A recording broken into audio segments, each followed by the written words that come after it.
don't ever slow up, no I don't take shit, I got no. One more time, And wanna hate this, I'll always show up and make a statement. I don't ever slow up, no I don't take shit. 4 negara yang masuk semifinal Piala Asia U17 2023 dan Indonesia sebagai tuan rumah akan menjadi wakil Asia dalam putaran final Piala Dunia U17 2023 yang akan berlangsung November mendatang. Jepang tampil sebagai juara Piala Asia U17, sementara Korea Selatan runner-up, serta Uzbekistan dan Iran merupakan semifinalis. Di antara 5 wakil Asia, Indonesia merupakan satu-satunya debutan di Piala Asia U17. Jepang tercatat sudah tampil 9 kali, Korea Selatan sudah pernah bermain 6 kali, Iran pengalaman dalam 4 perhelatan, dan Uzbekistan sudah 2 kali merasakan atmosfer Piala Dunia U17. Tim Merah Putih juga menjadi debutan tunggal di Piala Dunia U17. Maroko, Senegal, dan Kaledonia baru tercatat sebagai negara baru dalam persaingan Piala Dunia U17. Namun ketiga negara tersebut sudah pernah merasakan pengalaman sekali tampil dalam ajang kejuaraan junior level internasional tersebut. Di sisi lain, Menteri Pekerjaan Umum dan Perumahan Rakyat Basuki Hadimulyono menjelaskan Jakarta International Stadium masih bermasalah soal akses dan lahan parkir. Stadion yang terletak di Jakarta Utara ini masuk kandidat venue Piala Dunia U17, yang digelar pada 10 November hingga 2 Desember 2023. Basuki menyebut berkaca pada pengalaman konser musik Dewa di JS, para penonton konser kesulitan saat pulang dari JS. Ia bakal berkoordinasi dengan Ketua Umum Persatuan Sepak Bola Seluruh Indonesia Erick Thohir terkait kesiapan dan evaluasi JS. Nanti akan kami evaluasi dulu.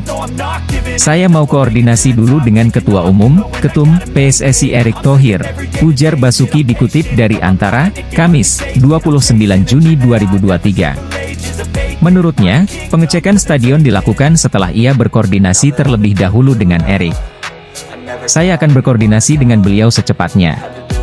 Kalau memang perlu direnovasi, imbuhnya. Terkait kesiapan stadion-stadion yang sebelumnya untuk Piala Dunia U20 bisa digunakan bagi Piala Dunia U17. Ia menyatakan stadion-stadion tersebut siap digunakan. Ada 6 stadion disiapkan untuk Piala Dunia U20, yang berlokasi di Palembang, Jakarta, Solo, Bandung, Bali, dan Surabaya. Basuki mengatakan stadion-stadion tersebut masih layak karena bagian-bagian pencahayaannya, rumputnya, dan strukturnya semua sudah sesuai dengan standar FIFA. Kalaupun terdapat perbaikan, hanya perbaikan-perbaikan kecil. Presiden AFC Sheikh Salman bin Ibrahim Al Khalifa meyakini timnas Indonesia U17 bisa tampil apik dalam ajang Piala Dunia U17 2023. Keyakinan Sheikh Salman akan performa timnas Indonesia U17 disampaikan setelah laga final Piala Asia U17 2023 yang dimenangkan Jepang dengan skor 3-0 atas Korea Selatan. Piala Asia U17 yang sangat dinantikan di Thailand telah menjadi pertunjukan yang benar-benar luar biasa dari talenta luar biasa yang ada di Asia dan atas nama AFC. Saya ingin menyampaikan ucapan selamat kepada Jepang karena telah menciptakan sejarah dengan gelar keempat mereka.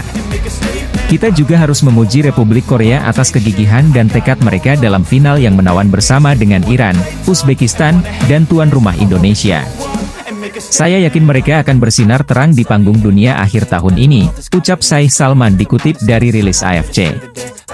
Arya Sinulinga memastikan bahwa Dennis Wise akan bekerja sama dengan Bima Sakti yang merupakan pelatih timnas U17 Indonesia.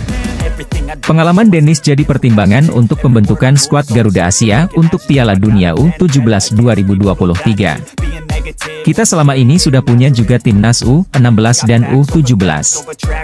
Tapi dalam minggu ini Bima Sakti akan kolaborasi dengan Dennis Wise, Dirtek Garuda Select, kata Arya Sinulinga dalam wawancara bersama Sapa Indonesia Malam, Minggu, 2 Juli 2023. Legenda Chelsea tersebut akan turun tangan dalam seleksi pemain skuad Garuda Asia. Tidak hanya Dennis, dua sosok lain yakni Shin Taeyong dan Indra Syafri juga akan diberikan tugas yang sama. Nantinya, mereka akan melakukan seleksi di beberapa daerah di Indonesia. Mereka akan bersama-sama untuk melakukan seleksi. Kemudian seperti kata Pak Erik, kami akan melakukan seleksi di 9-10 kota di Indonesia, imbuh Arya Sinulinga. Menariknya, Arya menjelaskan bahwa masyarakat bisa ikut berpartisipasi di program seleksi ini, yakni dengan mengirimkan video pemain muda potensial di Indonesia. Video tersebut nantinya menjadi bahan seleksi dari pelatih skuad Garuda Asia. Setelah semua rangkaian dijalankan, proses seleksi ini berakhir pada bulan September. Setelah itu, semua pemain yang terpilih akan menjalani pemusatan latihan di Eropa dan menjalani beberapa laga uji coba. Kami juga akan membuka seleksi dan orang boleh kirim video.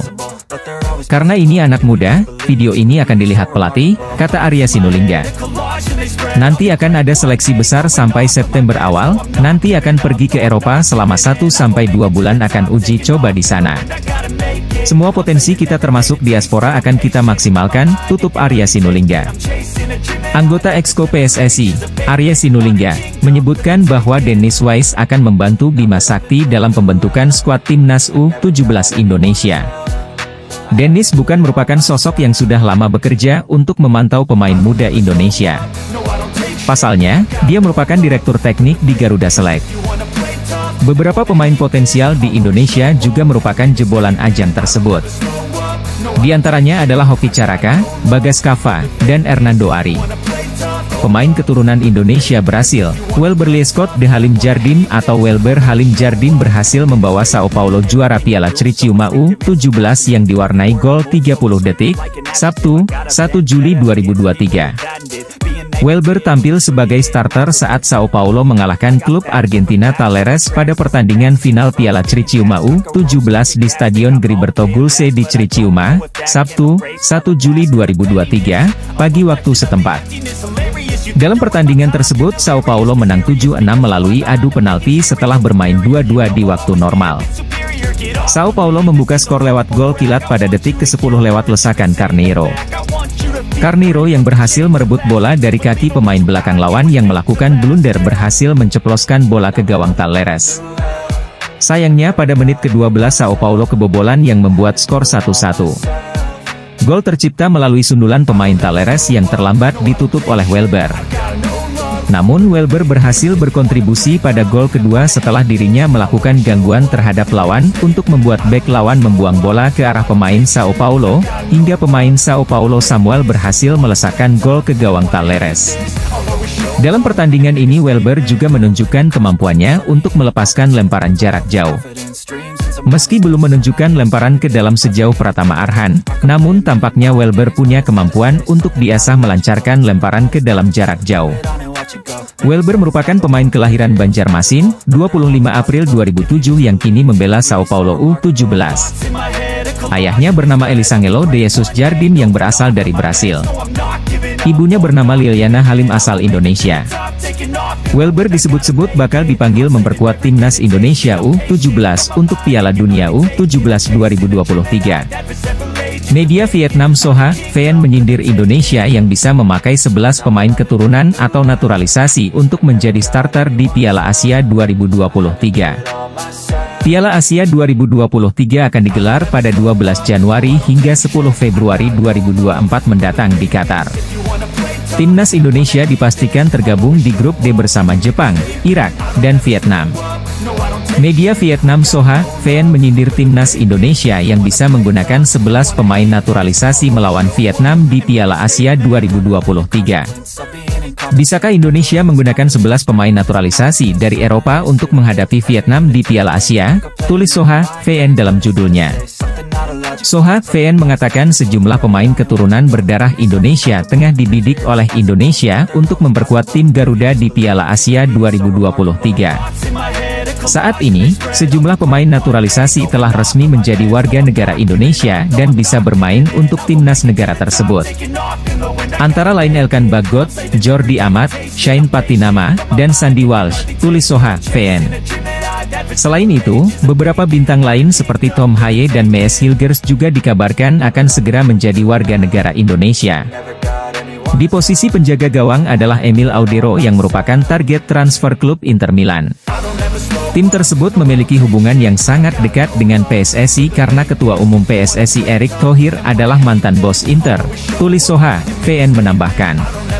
Menurut staf ahli Kemenpora, Hamdan Hamedan, saat ini ada sekira 30 pemain diaspora yang dapat diproyeksikan membela timnas Indonesia U17.